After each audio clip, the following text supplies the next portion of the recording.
యేసు రక్తములోనే పాప క్షమాపణ.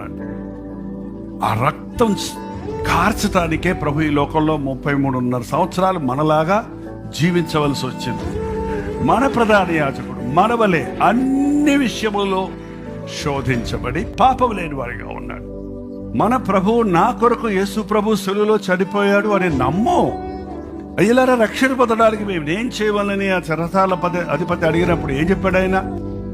ప్రభు అయిన యేసుక్రీస్తునందు విశ్వాసముంచు, అప్పుడు నీవు నీ ఇంటి వారు నా పాపముల కొరకు నా యేసు ప్రభు అతి పరిశుద్ధ స్థలములో, అంటే దేవుని సన్నిధిలోనికి తన రక్తాన్ని చిందించి, నా రక్తం చిందించబడనక్కర్లేకుండా, నా పాప శిక్ష రాక్కర్లేకుండా నా శిక్షను భరించి నా పక్షములో ఆయన అక్కడికి వెళ్ళాడు.